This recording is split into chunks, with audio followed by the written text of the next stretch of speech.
तो इस वीडियो में ब्लेंडर के अंदर जो अलग-अलग स्कल्पटिंग का ब्रशेस आता है, उन सारे ब्रशेस के बारे में एक-एक करके सिंगल वीडियो के अंदर एक्सप्लेन करने वाला हूँ। तो इसे ये ब्लेंडर का डिफ़ॉल्ट सीन है, यहाँ पे अगर आपको स्कल्पटिंग करना है, तो आपको फाइल के ऊपर जाना है, न्यू के ऊपर जाना है, यहाँ पे स्कल्पटिंग चूज़ कर लेना है। ये स्कल्पटिंग का वर्क स्पेस ओपन हो जाएगा, यहाँ पे आप स्कल्पटिंग कर सकते हो। नहीं तो आप नया फाइल क्रिएट कर दो इस तरह से और ये जो डिफ़ॉल्ट सीन है, यहाँ पे क्यूब के साथ ही स्कल्पटिंग कर सकते हो। आपको सिंपल यहाँ से स्कल्प मोड के अंदर आ जाना। अब इसके ऊपर आप स्कल्पटिंग वगैरह कर सकते हो। अब हालाँकि क्यूब का जो पॉली काउंट है जियोमेट्री काउंट है बहुत कम है। यहाँ पे स्टैट्स अगर ओपन करोगे तो इसके अंदर बस 8 वर्टिसेस है। ये देखोगे तो ऊपर का 4 है, 4 नीचे का है। तो इसे जी की को प्रेस करके ग्रैब टूल एक्टिवेट करता हूँ तो इस तरह से इसको ग्रैब वगैरह कर सकते हो। बट अगर इसके ऊपर ड्रॉ वगैरह करना है तो यहाँ पे ये काम नहीं करेगा क्योंकि ड्रॉ जो टूल है, बहुत सारा टूल है, वो वर्टिसेस के ऊपर काम करता है। तो आपको इसको रीमेश करना पड़ेगा। उसके लिए आप यहाँ से रीमेश कर सकते हो। यहाँ पे वोक्सल साइज फीड कर दो और रीमेश बटन पे टैप कर दो। नहीं तो आप आर की को यहाँ पे प्रेस कर दो, ये आपका ग्रिड बन के यहाँ पे तैयार हो जाएगा। अब इस ग्रिड के अंदर जो अलग-अलग बॉक्स दिखाई दे रहा है, अगर इतना के साथ अगर आप लेफ्ट क्लिक करोगे, नहीं तो इधर-उधर ड्रैग करके ग्रिड का साइज छोटा-बड़ा करोगे, उसके बाद जैसे 0.0858 है। अब लेफ्ट क्लिक करोगे, उसके बाद यहाँ पे आके आप रीमेश पे टैप कर दो। यहाँ पे देखोगे तो वोक्सल साइज फीड हो गया है। नहीं तो सीधा कमांड आर की को प्रेस कर दो, ये रीमेश हो चुका है। अब यहाँ पे अगर वायर फ्रेम ऑन करोगे तो यहाँ पे देखो तो इस तरह से ये रीमेश हो चुका है। तो अब इसके ऊपर अगर ड्रॉ टूल का यूज करके ड्रॉ करने जाओगे तो इस तरह से इसके ऊपर जो वर्टिसेस है उसको पुश अप करना है या फिर डाउन करना है, इस तरह से इसके ऊपर स्कल्पटिंग कर सकते हो। तो मैं वहीं यहाँ पे नया फाइल क्रिएट करता हूँ, स्कल्पटिंग चूज कर लेता हूँ और आपको यहाँ पे एक-एक करके जो अलग-अलग नीचे स्कल्पटिंग का प्रोसेस है, इनके बारे में एक-एक करके एक्सप्लेन करता हूँ। सबसे पहले आप क्या करना है, यहाँ पे जाके नेम्स को इनेबल कर देना अगर आप बिगिनर हो तो, ताकि जो ब्रशेस का नाम है वो अच्छे से आपको दिखाई दे। तो सबसे पहले जनरल कैटेगरी के अंदर जो अलग-अलग ब्रशेस आता है स्कल्पटिंग का, वो आपको एक्सप्लेन करता हूँ। तो यहाँ पे देखोगे तो सबसे पहला ब्रश है ब्लॉब और आपको बताना चाहता हूँ, यहाँ देखोगे तो ये जो कर्सर का कलर है इस स्कल्प्ट ब्रश के कर्सर का कलर है, वो ब्लू है। तो यहाँ से लेके ये जो लेयर है, यहाँ तक जाओगे तो ये कर्सर का कलर ब्लू होता है। इसे हम ऐड और सब्ट्रैक्ट ब्रशेस कहते हैं। अब इन ब्रशेस का यूज़ करके जो मेश है, उसके अंदर जो वॉल्यूम होता है, उसको वॉल्यूम को कम और ज़्यादा कर सकते हो, ऐड और सब्ट्रैक्ट कर सकते हो, वर्टिसेस को बाहर को या अंदर को पुश या पुल करके। तो यहाँ पे सबसे पहला ब्रश है ब्लॉब। अगर जैसे ये रेडियस है, इसको आप बढ़ा सकते हो तो एरिया ऑफ इन्फ्लुएंस यहाँ पे बढ़ जाएगा। अब यहाँ पे इसको ब्लॉबिंग कर सकते हो, मतलब जहाँ ड्रॉ करोगे वहाँ का जो मेश है मैग्नीफाई होगा, मतलब जो वर्टिसेस है वो बाहर को पुल होगा। और वहीं यहाँ पे ये जो बटन है अगर यहाँ पे माइनस को एक्टिवेट कर दोगे तो आप देखोगे तो यहाँ पे ड्रॉ करोगे तो वहीं अंदर को पुश होगा, मतलब वॉल्यूम जो है वो थोड़ा-थोड़ा कम हो रहा है। ठीक है, वहीं स्ट्रेंथ को इस तरह से बढ़ा दोगे। अब यहाँ पे प्लस को टैप कर देता हूँ। अब इस तरह से अग्रेसिव ब्लॉबिंग इस तरह से कर सकते हो। तो मैं स्ट्रेंथ को 0.5 कर देता हूँ इस तरह से या फिर 0.1 करोगे तो जो ब्लॉबिंग है उसका जो स्ट्रेंथ है वो थोड़ा-सा कम रहेगा। तो इस तरह से स्ट्रेंथ, रेडियस और प्लस माइनस बटन को आपको यूज़ करना है। वहीं अगर प्लस बटन एक्टिवेट है, कमांड की को होल्ड करके इस तरह से ब्लॉबिंग करोगे तो वो स्ट्रेंथ पहले मैं बढ़ा देता हूँ 1 मिनट इस तरह से। अब यहाँ पे प्लस बटन एक्टिवेट है। अब यहाँ पे कमांड की को होल्ड करके इस तरह से ब्लॉबिंग करने जाओगे तो ये टेम्पोररीली नेगेटिव वाला ये जो बटन है वो एक्टिवेट हो जाता है। ठीक है, वहीं अगर नेगेटिव वाला बटन एक्टिवेट है, अब कमांड की को होल्ड करोगे तो ये पॉजिटिव की तरह काम करता है। ठीक है, तो ये है ब्लॉबिंग का यूज। उसके बाद हमारे पास है क्ले ब्रश।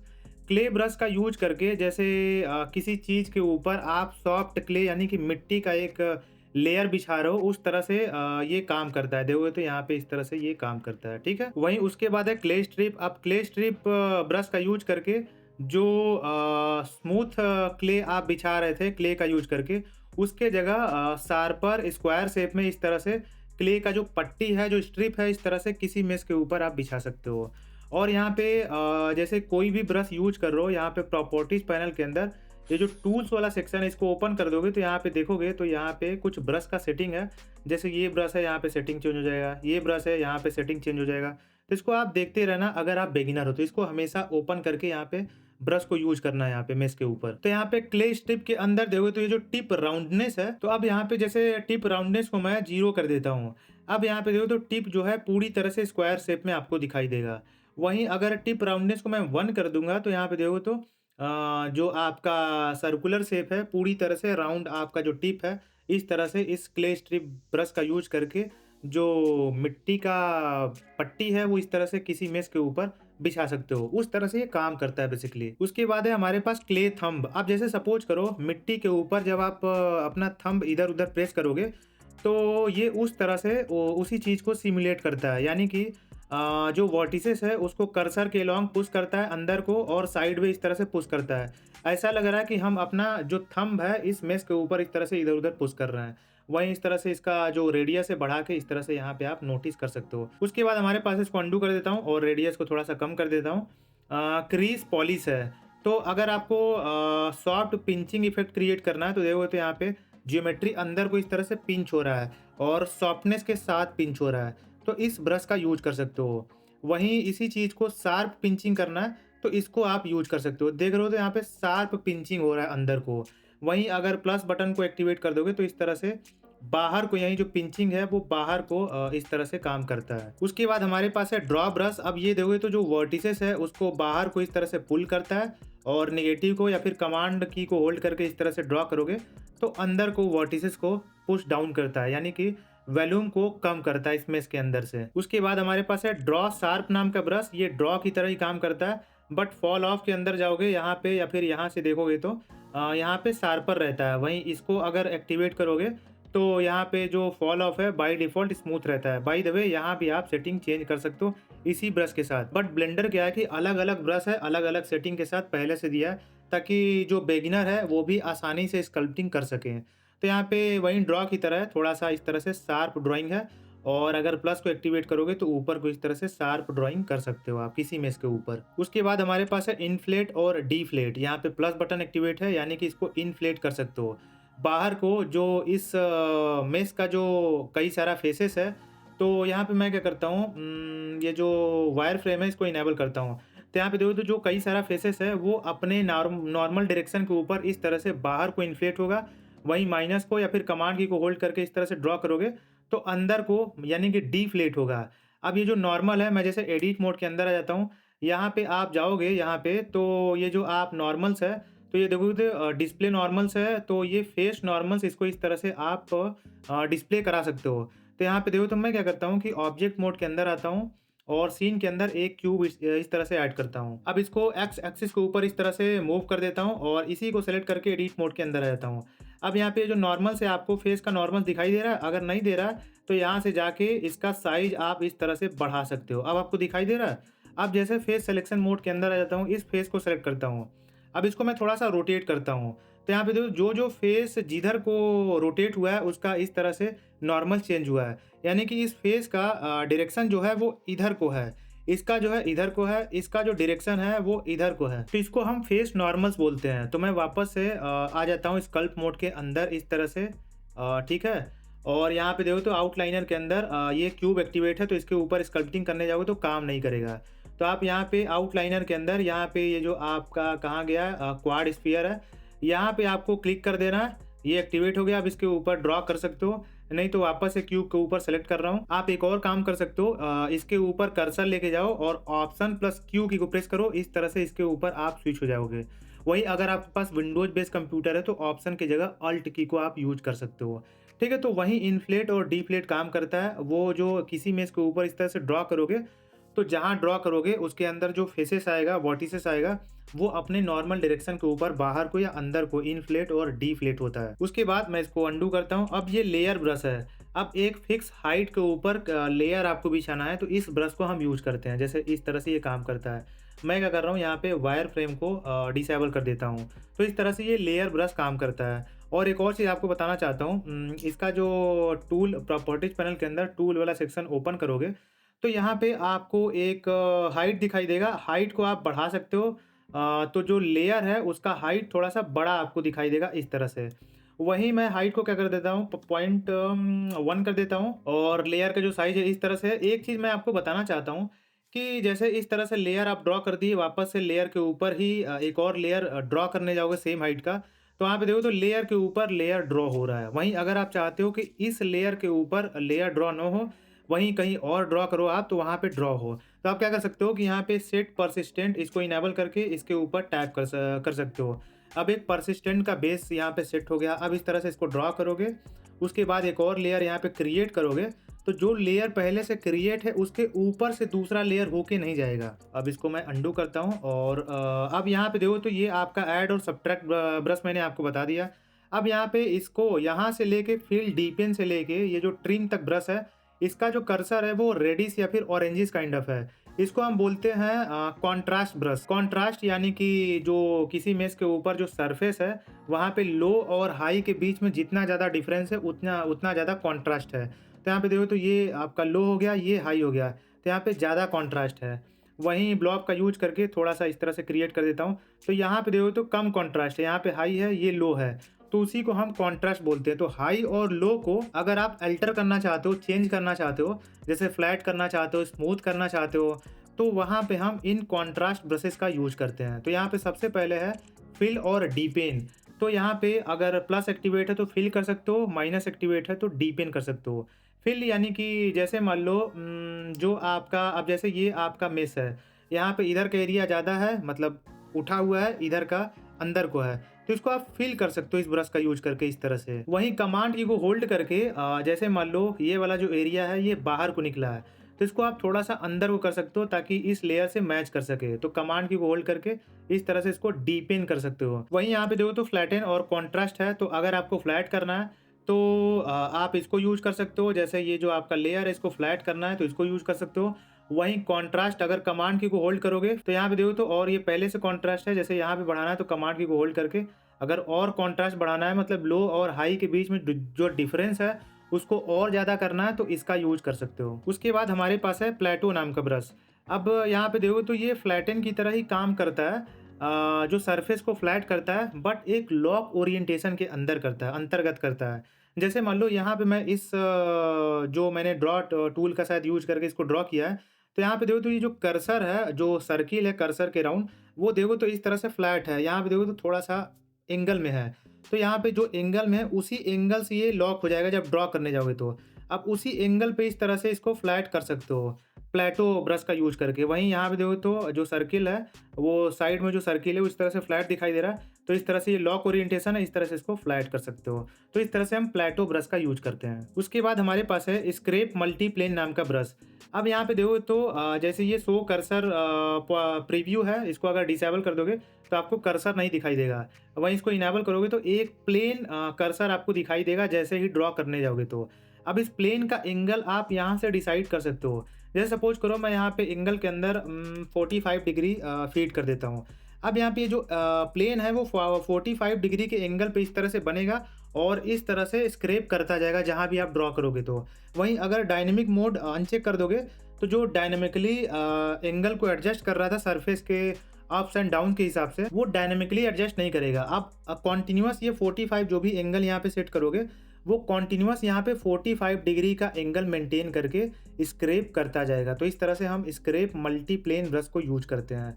उसके बाद यहाँ पे देखो तो स्क्रैप और फिल नाम का ब्रश है। तो यहाँ पे स्क्रैप का यूज करोगे तो सरफेस है उसको अंदर को इस तरह से पुश करता है। वहीं अगर आपको सरफेस को फिल करना है तो आप यहाँ पे स्क्रैप के बाद जो फिल है माइनस को एक्टिवेट करके या फिर कमांड की को होल्ड करके इस तरह से सरफेस को फिल कर सकते हो। यहाँ पे देखो तो सरफेस है वो जो वर्टिसेस अंदर को था वो बाहर को आके इस तरह से फिल हो रहा है। तो इस तरह से हम स्क्रैप और फिल ब्रश को यूज करते हैं। यहाँ पे देख सकते हो कमांड की को होल्ड करके यहाँ पे नोटिस कर सकते हो, होल्ड करके मैं ये ड्रॉ कर रहा हूँ तो स्क्रैप के जगह फिल वाला काम कर रहा है। उसके बाद है स्मूथ नाम का ब्रश। इस ब्रश को हम बहुत बार यूज करते हैं, इसलिए किसी भी ब्रश को आप एक्टिवेट करो, बस आप शिफ्ट की को होल्ड करो, स्मूथ वाला ब्रश टेम्पोरली एक्टिवेट हो जाता है। जैसे कि अगर कमांड की को होल्ड करोगे तो जो भी यहाँ पे प्लस एक्टिवेट है तो माइनस एक्टिवेट हो जाता है उस ब्रश के साथ, और अगर माइनस एक्टिवेट है तो कमांड की को होल्ड करोगे तो प्लस एक्टिवेट हो जाता है। उसी तरह से कोई भी ब्रश एक्टिवेट है अगर शिफ्ट की को होल्ड करोगे तो ऑटोमेटिकली स्मूथ एक्टिवेट हो जाता है, स्मूथिंग कर सकते हो। तो इस तरह से जो स्मूथ है आप किसी सरफेस के ऊपर स्मूथ करना है तो स्मूथ ब्रश का यूज आप कर सकते हो। तो यहाँ पे देखो तो कितना अच्छे से ये स्मूथिंग कर रहा है। उसके बाद हमारे पास ये जो कॉन्ट्रास्ट ब्रशेस है उनके अंदर सबसे लास्ट है ट्रिम नाम का ब्रश। ये जो वर्टिसेस है वो अंदर को इस तरह से पुश करता है। तो बेसिकली यहाँ पे देखो तो वॉल्यूम जो है आपका ट्रिम होता जा रहा है इस तरह से। तो इस तरह से हम इस ट्रिम ब्रश को यूज करते हैं। वहीं कमांड की होल्ड करोगे तो ये बाहर को इस तरह से पुल आउट करता है वर्टिसेस को। उसके बाद हमारे पास है बाउंड्री से लेके नीचे जाओगे तो ट्विस्ट तक ब्रश है। इसका जो कर्सर का कलर है, जो सर्किल का कलर है कर्सर के अराउंड, वो येलो कलर का आता है। बाय द वे आपको बताना चाहता हूँ, कर्सर का कलर भी आप चेंज कर सकते हो। यहाँ पे जाओगे तो येलो की जगह आप सपोज़ करो रेड चाहते हो, तो यहाँ पे रेड कलर हो जाएगा। तो कर्सर का कलर भी आप चेंज कर सकते हो, बट बाय डिफ़ॉल्ट जो है वो इसका कलर येलो आता है। तो मैं येलो ही रहने देता हूँ, चेंज नहीं करता हूँ। तो यहाँ पे सबसे पहला है बाउंड्री नाम का ब्रश, उसको समझाने के लिए मैं एडिट मोड के अंदर आता हूँ। और बाप रे! इसको पहले मैं बंद करता हूँ, ये जो आपका नॉर्मल्स है। अब एडिट मोड के अंदर आता हूँ, यहाँ पे कुछ फेसेस को मैं डिलीट करता हूँ इस तरह से। अब यहाँ पे ओपन बाउंड्री क्रिएट हो गया इस मेश के अंदर। अब आपको बाउंड्री ब्रश समझाने में आसानी होगा। तो यहाँ पे देखोगे तो टूल्स के अंदर, यहाँ पे देखोगे तो डिफॉर्मेशन के अंदर जियोमेट्री सिलेक्टेड है। तो मतलब जियोमेट्री यानी कि जो वर्टिसेस वगैरह है उसको इस तरह से ट्रांसफ़ॉर्म कर सकते हो। मतलब उसके बाउंड्री को ट्रांसफ़ॉर्म कर सकते हो। अब क्या करना है, बेंड करना है, एक्सपेंड करना है, ग्रैब करना है, वो सब यहाँ से आप चूज़ कर सकते हो। मैं इसको अंडू करता हूँ। वहीं अगर जियोमेट्री की जगह क्लॉथ सिमुलेशन यहाँ पे चूज़ करोगे, तो आपको यहाँ पे क्लॉथ वाला सिमुलेशन दिखाई देगा। जैसे ग्रैब करना है, तो ऐसा लगेगा कि उस बाउंड्री के ऊपर आप ग्रैब कर रहे हो, जैसे कपड़े को ग्रैब कर रहे हो इस तरह से। वहीं ग्रैब के जगह सपोज़ करो बेंडिंग आपको यूज़ करना है, तो बेंडिंग कर सकते हो, समझ गए ना? तो इस तरह से आप एक्सप्लोर कर सकते हो। एक-एक चीज़ बताने जाऊँगा तो बहुत समय लग जाएगा। उसके बाद यहाँ पे है इलास्टिक ग्रैब और इलास्टिक स्नेक हुक। इसको समझाने से पहले मैं आपको ग्रैब और यहाँ पे देखोगे तो आपका ये स्नेक हुक है, इसको समझा दूँगा, उसको समझाता हूँ फिर। तो सबसे पहले आपको बताता हूँ ग्रैब ब्रश को कैसे यूज़ करते हैं। तो ग्रैब ब्रश को यूज़ करके बेसिकली किसी भी वर्टिसेस को इस तरह से ग्रैब कर सकते हो। मतलब जैसे मान लो यहाँ पे आपने ये कर्सर लेके गया आपने। अब इसका जो रेडियस है उसके अंदर जो वर्टिसेस आता है उसको इस तरह से ग्रैब कर सकते हो। तो जो सेंटर में वर्टिसेस था वो सबसे ज़्यादा ग्रैब होगा और साइड का है इस तरह से ग्रैब होगा। वहीं रेडियस आप इस तरह से बढ़ा सकते हो। तो आपको ग्रैबिंग करना है तो इस तरह से ग्रैब ब्रश का यूज़ कर सकते हो। उसके बाद यहाँ पे ग्रैब 2D, ये ग्रैब की तरह ही काम करता है, बट जो भी जिस भी विविंग एंगल से किसी इमेज को देख रहे हो, अब यहाँ से जैसे मान लो मैं रेडियस थोड़ा छोटा करता हूँ। अब इसको इस तरह से अगर मैं ग्रैब करूँगा तो देखोगे तो यहाँ से लेके यहाँ तक ग्रैब हुआ है। मतलब जो डेप्थ में इसका जो मेश का जो जियोमेट्री है, डेप्थ में जहाँ तक जाएगा वहाँ से पूरा ग्रैब होता है। वहीं इसको अंडू करता हूँ, आप ग्रैब ब्रश का यूज़ करके ग्रैब करोगे तो ये 3D ग्रैब ब्रश है, तो यहाँ पे देखो तो यहीं का बस ग्रैब हुआ है। वहीं ग्रैब 2D है, तो ये एक तरह से इस सीन को 2D कंसीडर करता है। तो यहाँ पे ले रहे हो तो इसके ये जो कर्सर है इसके पोजीशन से अंदर तक जहाँ तक जाएगा उस सबको ये इस तरह से ग्रैब कर देता है। यहाँ पे आप नोटिस कर सकते हो। तो इस तरह से ग्रैब 2D ब्रश का यूज़ करते हैं। उसके बाद हमारे पास है ग्रैब सिलहूट। तो जिस भी विविंग एंगल से देख रहे हो तो उसके बाहर का जो शेप है उसे हम बोलते हैं सिलहूट। इसको समझाने के लिए मैं क्या करता हूँ, नया फाइल क्रिएट करता हूँ स्कल्पटिंग का इस तरह से। और सपोज करो मैं ब्लॉक ब्रश का यूज़ करता हूँ और यहाँ पे थोड़ा सा रेडियस बढ़ाता हूँ और इसके ऊपर कमांड की होल्ड करके इस तरह से टैप, 1 मिनट, प्लस एक्टिवेट हो गया। कमांड की होल्ड करके इस तरह से अंदर को टैप करता हूँ। नहीं तो आप क्या कर सकते हो, एक और चीज़ आपको बताना चाहता हूँ। जैसे मान लो यहाँ पे सपोज करो आई ड्रॉ कर रहे हो, बट आपको सिमेट्री ऑन करना आप भूल गए हो। जैसे यहाँ पे सिमेट्री ऑन कर दोगे एक्स को, तो एक्स एक्सिस के ऊपर यहाँ ड्रॉ करोगे तो इधर कॉपी होगा, यहाँ ड्रॉ करोगे तो इधर कॉपी होगा।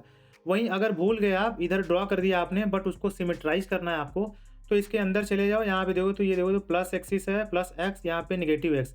तो प्लस एक्स एक्सिस से नेगेटिव एक्स एक्सिस के ऊपर आपको सिमेट्राइज करना है।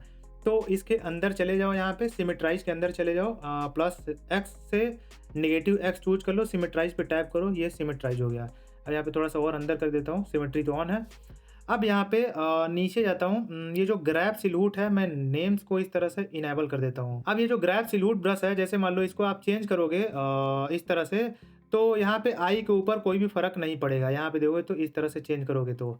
वहीं अगर ग्रैब ब्रश यूज करोगे देखोगे तो जो इंटरनल आपने चेंज किया वो भी इस तरह से ग्रैब होता है। ये आप यहाँ पे अंदर का जियोमेट्री देख सकते हो। वहीं ग्रैब सिलहूट यूज करोगे तो यहाँ पे देखो तो अंदर के जियोमेट्री पे कोई भी चेंज नहीं होता है। इस तरह से आप नोटिस कर सकते हो, यहाँ पे आप देख सकते हो। उसके बाद है नज ब्रश। इसको बताने से पहले मैं पिंच और मैग्नीफाई ब्रश को बताता हूँ। तो यहाँ पे अगर आपको जैसे मान लो इसका वायर फ्रेम इनेबल करता हूँ और अगर इसके अंदर जो जियोमेट्री है जैसे कि वर्टिसेस है उसको पिंच करना है, एक जगह इकट्ठा करना है या फिर मैग्नीफाई करना है। जहाँ भी ज़्यादा आपका पॉली काउंट हो गया, जो वर्टिसेस का डेंसिटी है उस ज़्यादा हो गया कहीं पे, तो उसको दूर दूर करना है, तो वहाँ पे हम मैग्नीफाई का यूज़ करते हैं। जैसे यहाँ पे ड्रॉ करोगे तो देखोगे तो जो वर्टिसेस है इस तरह से पिंचिंग हो रहा है। वही कमांड की होल्ड करोगे तो इस तरह से इसको मैग्नीफाई कर सकते हो। उसके बाद है पोज ब्रश। इसको समझाने के लिए मैं स्किन मॉडिफायर का यूज करके फटाक से एक छोटा सा बेसिक सा कैरेक्टर मॉडल कर देता हूँ। अब जैसे ये मेरे पास बेसिक कैरेक्टर है, अब अगर पोज ब्रश को एक्टिवेट करोगे तो यहाँ पे आप बिना आर्मेचर का यूज़ किए फटाक से कैरेक्टर का जो पोज है वो चेंज वगैरह कर सकते हो। जैसे जहाँ भी ले जाओगे रेडियस यहाँ पे बड़ा छोटा कर सकते हो, तो बोन का जो साइज़ है वो बड़ा छोटा आपको दिखाई देगा। अब ये जो आपको डंडी दिखाई दे रही है व्हाइट कलर की, उसको आप बोन कंसीडर कर सकते हो। तो यहाँ पे जैसे ले जाओगे तो इस तरह से इसको आप जो पोजिंग है लेग इस तरह से पोजिंग कर सकते हो। वहीं जैसे मान लो इधर आ जाओ आप, अब इसका जो रेडियस है कम कर देता हूँ। अब ये जो लेग है इसके ऊपर ये आपको व्हाइट कलर का लाइन दिखाई दे रहा है, इस तरह से मैं ले जाता हूँ ये व्हाइट कलर का। इसको आप बोन कंसीडर कर सकते हो, इस तरह से इसको आप पोजिंग कर सकते हो। वहीं जैसे मान लो सपोज़ कि टेढ़ा हो गया थोड़ा-सा, इसको मैं रेडियस को बड़ा करके थोड़ा-सा इसको क्या करता हूँ इधर को लेके आता हूँ। तो इस तरह से आप पोजिंग कर सकते हो। वहीं जो हैंड है उसको इस तरह से पोजिंग कर सकते हो, या फिर इधर इस तरह से पोजिंग कर सकते हो, या फिर थोड़ा रेडियस छोटा कर देता हूँ और छोटा कर देता हूँ। ये जो हेड है उसको इधर-उधर पोजीशन कर सकते हो। तो जो कैरेक्टर का पोजिंग है या फिर जिसका भी पोजिंग है, इस पोज ब्रश का यूज़ करके बहुत जल्दी में आप पोजिंग कर सकते हो। अब यहाँ पे इस सब को बताने से पहले अब पहले स्नेक हुक ब्रश के बारे में आपको बता देता हूँ। तो यहाँ पे इसके ऊपर कर्सर लेके जाता हूँ, अल्ट क्यू की को प्रेस करता हूँ, ये इसके ऊपर मैं स्विच हो गया। तो ये जो स्नेक हुक है एक तरह से स्नेक की तरह इस तरह से आप ड्रॉ कर सकते हो। यहाँ पे जो मिरर है इसको ऑफ कर देता हूँ। इस तरह से आप स्नेक हुक का यूज़ करके सपोज़ करो हेयर वगैरह जो भी आपको ड्रॉ करना है वो इसका यूज़ करके आप फटाक-फटाक से ड्रॉ कर सकते हो। तो इस तरह से स्नेक हुक काम करता है। इधर अंदर ले जाओगे तो स्नेक की तरह इस तरह से हुक काम करता है। वहीं ये डायनामिक टोपोलॉजी इनेबल कर दोगे तो डायनामिक टोपोलॉजी यानी कि टोपोलॉजी डायनामिकली चेंज होगा। इसके अंदर जो ज़रूरत पड़ेगा तो ऐड होगा। जैसे मान लो ये ग ब्लॉक ब्रश को मैं एक्टिवेट कर देता हूँ। अब यहाँ पे आ जाता हूँ। अब यहाँ पे डायनामिक टोपोलॉजी एक्टिवेट है, तो इसके ऊपर इस तरह से टैप करता हूँ। तो यहाँ पे देखो तो डायनामिकली टोपोलॉजी ऐड होता जा रहा है, होता जा रहा है, होता जा रहा है। यहाँ पे देखो तो होता जा रहा है, होता जा रहा है। टैप करते जाओगे डायनामिकली टोपोलॉजी इसके अंदर मतलब जो वर्टिसेस है इस तरह से ऐड होता जाएगा। यहाँ पे आप देख सकते हो। वहीं अगर डायनामिक टोपोलॉजी इसको डिसेबल सॉरी कर दूँगा, तो अब यहाँ पे ड्रॉ करने जाओगे तो डायनामिकली टोपोलॉजी इसके अंदर ऐड नहीं होगा। जो वर्टिसेस पहले से था वहीं स्टेच होगा। तो यहाँ पे आप देख सकते हो इसके अंदर डायनामिकली टोपोलॉजी ऐड नहीं हुआ है। अब आपको इलास्टिक ग्रैब के बारे में बताता हूँ। तो ये जो ब्रश है वो ग्रैब की तरह ही काम करता है, बट इसको अगर एक्टिवेट करोगे तो जिस मेश के ऊपर इसका यूज़ करोगे तो उस मेश को ये as a elastic object consider करता है। तो यहाँ पे देखो तो ये तो ग्रैब हो ही रहा है, इधर का भी पोर्शन थोड़ा-सा जैसा लग रहा है कि इधर का भी पोर्शन आप खींच रहे हो, तो इलास्टिक ऑब्जेक्ट इसको कंसीडर करता है, उस तरह से ये ग्रैब करता है। वहीं जो इलास्टिक स्नेक हुक है, तो स्नेक हुक की तरह काम करता है, बट जो ऑब्जेक्ट है उसको as a elastic object consider करता है इस ब्रश का यूज़ करोगे तो। और ये जो नज नाम का ब्रश है, ये थंब और जो स्नेक हुक है दोनों का आप कॉम्बिनेशन समझ सकते हो। तो ऐसा लगेगा कि थंब जो है आप किसी मेश के ऊपर इस तरह से स्नेक की तरह आप पोजीशन कर रहे हो। ऐसे नहीं समझ में आ रहा, मैं क्या करता हूँ यहाँ पे वायर फ्रेम इस तरह से इनेबल करता हूँ। यहाँ पे ओपेसिटी आप अपने हिसाब से एडजस्ट कर सकते हो। अब यहाँ पे जैसे स्नेक की तरह आप थंब यहाँ पे इधर-उधर करके जो आपका वर्टिसेस है उसको इधर-उधर आप पोजीशन कर सकते हो। तो इस तरह से हम नज ब्रश का यूज़ करते हैं, यहाँ पे आप नोटिस कर सकते हो। और उसके बाद हमारे पास है पुल नाम का ब्रश। ये स्नेक हुक की तरह ही काम करता है, बट जो वर्टिसेस है वो कर्सर के डायरेक्शन में इस तरह से पुश करता है और थोड़ा-सा स्मूथर वे में इस तरह से पुश करता है। यहाँ पे आप नोटिस कर सकते हो। स्नेक की तरह आप देख सकते हो, जिधर कर्सर लेके जाओगे उधर को वर्टिसेस को पुश करता है। यहाँ पे बहुत ही हार्ड जा रहा हूँ मैं इस तरह से सॉफ्ट जा रहा हूँ। तो इस तरह से जो भी आपका एप्लीकेशन है, जिस तरह से यूज़ करना है इसको यूज़ कर सकते हो। उसके बाद हमारे पास है रिलैक्स पिंच नाम का ब्रश। आप जैसे मान लो पिंचिंग करना है आपको रिलैक्स वे में, स्मूथिंग वे में, तो इस तरह से आप पिंचिंग कर सकते हो। यहाँ पे आप देखना इस तरह से, ठीक है? ऐसा लग रहा है सिलाई हो रहा है। तो इस तरह से रिलैक्स पिंच ब्रश का यूज़ कर सकते हो। वहीं स्लाइड करना है तो रिलैक्स स्लाइड ब्रश का यूज़ कर सकते हो। जिधर कर्सर ले जाओगे उधर को जो ज्योमेट्री है स्लाइड होगा। उसके बाद हमारे पास है स्नेक हुक, मैंने आपको बता दिया। थंब ब्रश है, आप जैसे थंब को यूज़ करके आप इधर-उधर वर्टिसेस को पुश अलोंग कर सकते हो, जिधर डायरेक्शन है आपके कर्सर का। उसी के साथ-साथ ट्विस्ट ब्रश है। अब अगर आपको ज्योमेट्री को इस तरह से ट्विस्ट करना है, जिधर को ट्विस्ट करना है, इधर को करना है, इधर को करना है, वो अपने हिसाब से रेडियस में बढ़ा देता हूँ, तो इस तरह से ट्विस्टिंग आप कर सकते हो। इस तरह से ट्विस्ट ब्रश का यूज़ करते हैं। तो ये है हमारे पास जो ट्रांसफॉर्म ब्रश है। ये जो आपका येलो कलर का कर्सर आता है, सर्किल आता है कर्सर के राउंड, ये ट्रांसफॉर्म ब्रश है। इसका यूज़ करके हम किसी मेश के अंदर जो ज्योमेट्री है, वर्टिसेस है, उसको ट्रांसफॉर्म कर सकते हैं। जैसे मूव वगैरह इधर-उधर कर सकते हैं। उसके बाद हमारे पास है यहाँ से लेके यहाँ तक यूटिलिटी ब्रश है। इसके अंदर देखोगे तो जो कर्सर उसके अराउंड जो सर्किल है वो ग्रेइश या फिर व्हाइटिश कलर का आता है।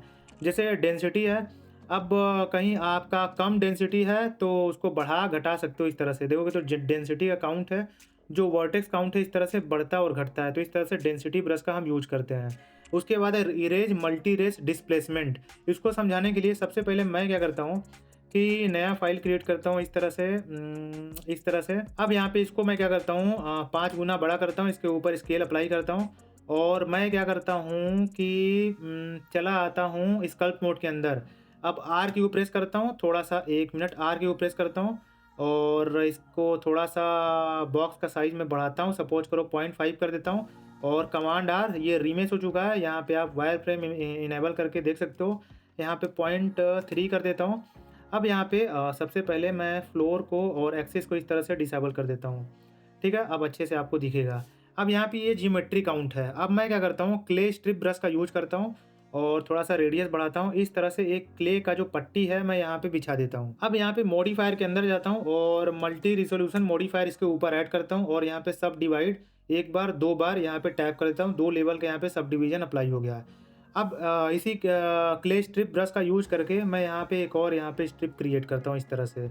और यहाँ पे सपोज़ करो मैं थोड़ा-सा इसका जो स्ट्रेंथ है बढ़ा देता हूँ और यहाँ पे क्ले स्ट्रिप एक क्रिएट करता हूँ और यहाँ पे जो ब्रशेस का नाम है इसको इनेबल कर देता हूँ। अब ये जो आपके पास ये इरेज मल्टी रेज डिस्प्लेसमेंट नाम का ब्रश है, तो अगर इसके ऊपर का ड्रॉ करोगे तो ये काम नहीं करेगा, क्योंकि ये जो आपका ओरिजिनल मेश था उसके ऊपर मैंने स्कल्पटिंग किया था।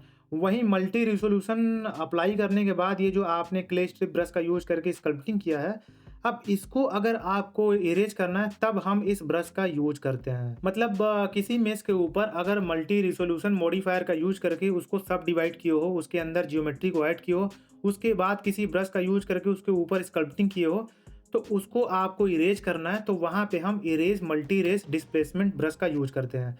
तो यहाँ पे बस देखोगे तो जो जैसे मैं क्या करता हूँ कि इसको इस तरह से डिसेबल करता हूँ।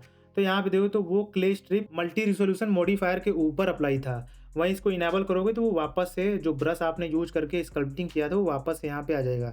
जैसा कि आपको पता होगा कि जो मॉडिफायर है वो नॉन डिस्ट्रक्टिव होता है, उसको कभी भी हटा सकते हो और वहाँ पे ला सकते हो।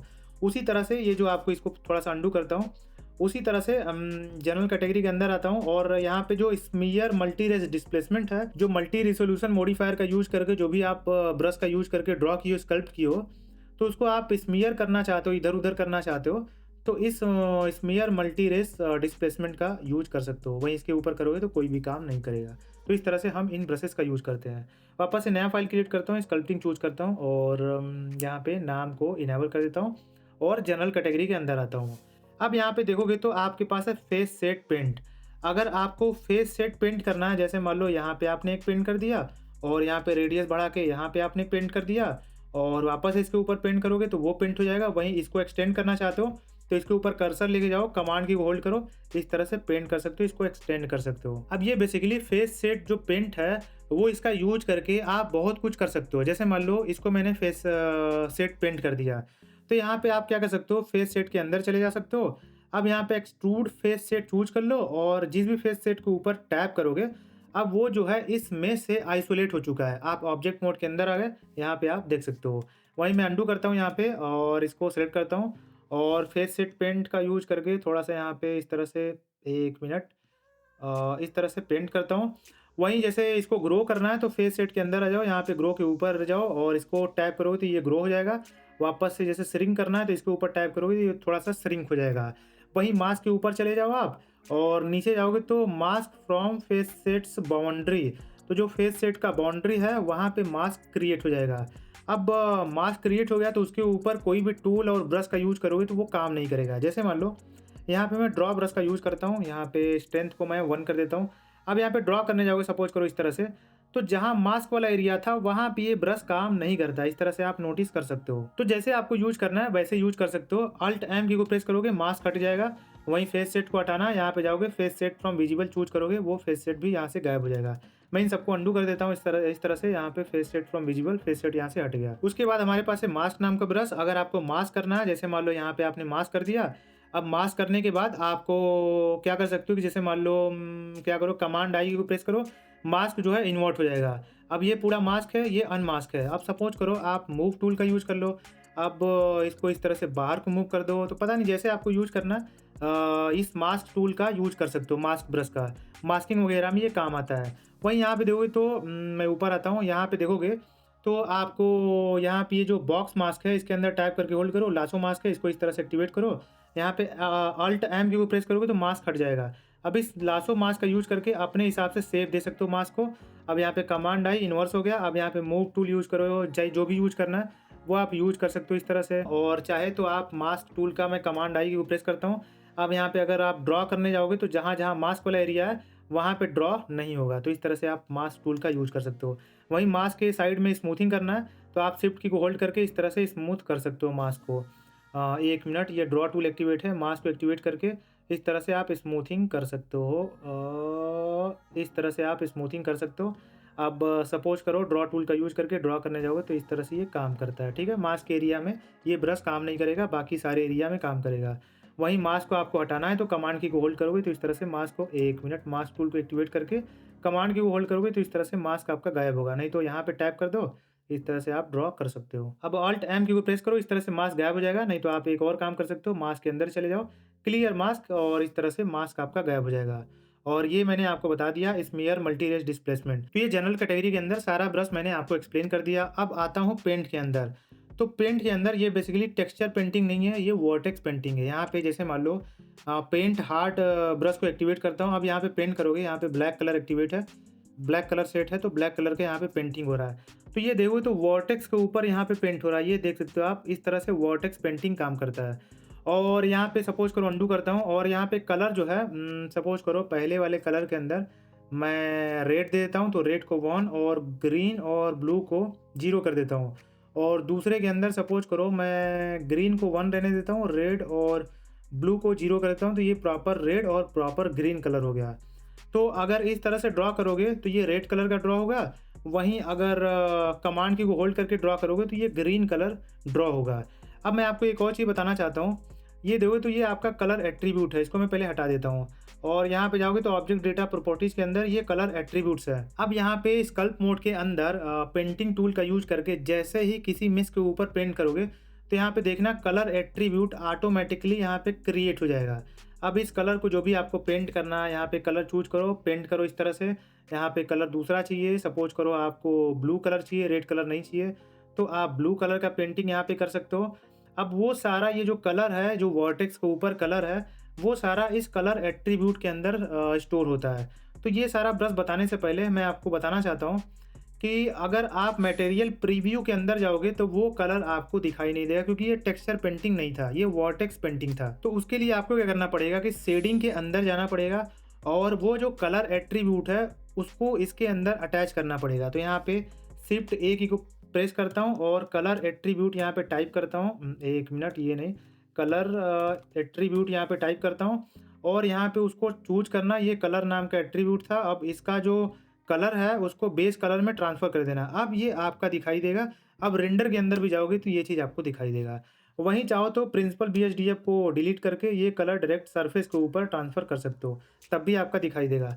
हालाँकि प्रिंसिपल बीएचडीएफ रखोगे तो आप और भी इसके अंदर सेटिंग कर सकते हो, जैसे कि मेटालिक को 1 कर दो, ये जो मेश है वो मेटालिक दिखने लगेगा। या फिर और मेटालिक दिखाना है तो रफनेस को 0 कर दो, पूरी तरह से मेटालिक हो गया। पता नहीं, जिस हिसाब से आपको यूज़ करना है यूज़ कर सकते हो। मैं इसके अंदर आ जाता हूँ और यहाँ पे ये जो आपका मटेरियल व्यू पोर्ट शेडिंग है उसको मैं डिसेबल कर देता हूँ। ये सॉलिड शेडिंग आ गया। अब यहाँ पे एक-एक करके ब्रश को आपको एक्सप्लेन करता हूँ। तो यहाँ पे सबसे पहले एयर ब्रश। अब यहाँ पे जैसे इस तरह से ड्रॉ करोगे तो अगर आप कर्सर लेके जाओगे तो डॉट में ड्रॉ होगा। वहीं कर्सर ले जाके कहीं थोड़ा-सा होल्ड करोगे तो ग्रेजुअली आपका पेंट जो है बिल्डअप होगा। उसके बाद यहाँ पे है ब्लेंड हार्ड। ये जो कलर है उसको ब्लेंड करता है और जो एजेस है उसको शार्प रखता है। उसी तरह से ब्लेंड सॉफ्ट है, ये भी ब्लेंड करता है, बट जो एज है वो सॉफ्ट रखता है। तो ये जो एज है और ये जो एज है दोनों में आप डिफरेंस देख सकते हो। वहीं अगर आपको स्क्वायर में ब्लेंडिंग करना है तो इस ब्रश को आप यूज कर सकते हो। और ये जो पेंट ब्लेंड है, पेंट और ब्लेंड करना है तो इस तरह से पेंट होगा और ब्लेंड होगा आपका। और पेंट हार्ड मैंने बता दिया। और पेंट हार्ड प्रेशर, यानी कि जैसे मान लो ये हार्ड है तो यहाँ पे रेडियस के ऊपर ये जो प्रेशर सेंसिटिविटी है ये डिसेबल रहता है। इसको एक्टिवेट करोगे तो वो ऑटोमेटिकली इनेबल हो जाता है। तो अगर आपके पास ग्राफिक्स टैबलेट है तो उसके अंदर जो पेन यूज होता है ड्रॉ करने का, तो उसको अगर हल्के हाथ से पेंट करने जाओगे तो रेडियस कम रहता है। वहीं ज़्यादा टाइट हाथ से थोड़ा सा पिंचिंग करके पेंट करोगे तो जो रेडियस है वो बढ़ जाता है। तो ये डायनामिकली रेडियस को आप चेंज कर सकते हो। उसी के साथ साथ पेंट सॉफ्ट है तो अगर पेंट कर रहे हो और साइड में जो एजेस है उसको सॉफ्ट रखना चाहते हो, तो इसका यूज़ कर सकते हो पेंट हार्ड की जगह। वहीं पेंट सॉफ्ट प्रेशर है, तो यहाँ पे देखो तो इसका सेंसिटिविटी जो रेडियस सेंसिटिविटी है वो ऑटोमेटिकली इनेबल हो गया। बाय द वे इसके अंदर रह के भी इसको इनेबल कर सकते हो। उसके बाद हमारे पास है पेंट स्क्वायर। अगर आपको स्क्वायर में पेंट करना है तो इसको यूज़ कर सकते हो। शार्पन करना है आपको जैसे साइड में, तो इसको यूज़ कर सकते हो। वहीं स्मीयर है, पेंट को इधर-उधर करना है, स्मीयरिंग करना है, इधर-उधर खींचना है, तो इसको यूज़ कर सकते हो। सिंपल है, सेल्फ एक्सप्लेनेटरी है, इसमें क्या ही बताना है। उसके बाद आपका सिमुलेशन नाम का ब्रश है। अब अगर आप जैसे मान लो इस सबको मैं नया फाइल क्रिएट कर देता हूँ इस तरह से, और यहाँ पे नाम को मैं इनेबल कर देता हूँ और सिमुलेशन के अंदर आता हूँ। तो यहाँ पे अगर आप क्लॉथ क्रिएट कर रहे हो तो वहाँ पे इन ब्रशेज़ का आप यूज़ कर सकते हो। जैसे यहाँ पे देखो तो ये बेंड बाउंड्री क्लॉथ है। इसको समझाने के लिए मैं एडिट मोड के अंदर आता हूँ। यहाँ पे सपोज़ करो कुछ वर्टिसेस को डिलीट कर देता हूँ और वापस से स्कल्प्ट मोड के अंदर आता हूँ। तो यहाँ पे जो बाउंड्री है इसको इस तरह से बेंड करना चाहते हो, तो इस बेंड बाउंड्री क्लॉथ को ब्रश को यूज़ कर सकते हो। उसके बाद यहाँ पे बेंड और ट्विस्ट है, तो क्लॉथ अगर बेंड और ट्विस्ट वाला सिमुलेशन किसी क्लॉथ के ऊपर अगर बेंडिंग कर रहे हो, ट्विस्टिंग कर रहे हो, उस तरह का सिमुलेशन क्रिएट करना है, तो आप इसका बेंड और ट्विस्ट नाम का ब्रश का यूज़ कर सकते हो। उसके बाद ड्रैग क्लॉथ है, तो जैसे आप किसी क्लॉथ को ड्रैग कर रहे हो, उस तरह का सिमुलेशन क्रिएट करना है, तो इस ड्रैग क्लॉथ ब्रश का यूज़ कर सकते हो। तो यहाँ पे देखो तो ऐसा लग रहा है कि किसी क्लॉथ को मैंने ड्रैग किया है, ये बिल्कुल क्लॉथ बन गया आपका, तो इसको यूज़ कर सकते हो। वहीं एक्सपेंड और कॉन्ट्रैक्ट है, तो अगर आपको क्लॉथ को एक्सपेंड करना है या फिर आपको कॉन्ट्रैक्ट करना है, तो ये अपने हिसाब से इसको यूज़ कर सकते हो। वहीं ग्रैब क्लॉथ है, क्लॉथ को आपको ग्रैब करना है, पकड़ के इधर-उधर करना है, तो इसको यूज़ कर सकते हो। वहीं ग्रैब प्लेनर क्लॉथ है, तो एक लाइन बन जाएगा एक प्लेन टाइप का, तो इस तरह से आपको ग्रैब करना है। यहाँ पे आप लाइन देख सकते हो, 2 साइड का एरो है, तो इस तरह से आप इसको यूज़ कर सकते हो। वहीं ग्रैब रैंडम क्लॉथ है, तो यहाँ पे देखो तो अलग-अलग डिस्टॉर्शन आपको क्रिएट होगा। यहाँ पे देखो तो दूसरा डिस्टॉर्शन है, यहाँ पे दूसरा है, तो इस तरह से आप इसको यूज़ कर सकते हो। वहीं क्लॉथ को इन्फ्लेट करना है, तो इस ब्रश को यूज़ कर सकते हो। इस तरह से देखो तो क्लॉथ जो है वो बाहर को इन्फ्लेट हो रहा है।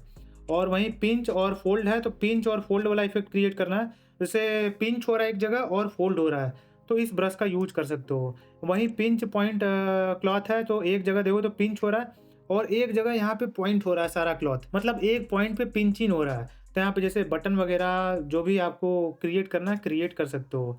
वहीं पुश क्लॉथ है, तो अगर आपको क्लॉथ को पुश करना है अंदर को या फिर बाहर को पुश करना है, कमांड की को होल्ड करके जैसे लगेगा कि अंदर से कुछ आप पुश कर रहे हो क्लॉथ को, तो उस तरह का ये सिमुलेशन क्रिएट करता है। वहीं स्ट्रेच और मूव है, तो स्ट्रेच करना है क्लॉथ को या फिर क्लॉथ को मूव करना है, तो ये सब इस ब्रश का यूज़ करके कर सकते हो। वहीं ट्विस्ट बाउंड्री है, तो यहाँ पे अच्छा नया बाउंड्री क्रिएट करता हूँ। नया फाइल मैंने क्रिएट किया था, तो बाउंड्री को आपको ट्विस्ट करना है, तो इस ब्रश का आप यूज़ कर सकते हो। इस तरह से आपको ट्विस्टिंग करनी है, तो इस तरह से आप इस ब्रश का यूज़ कर सकते हो।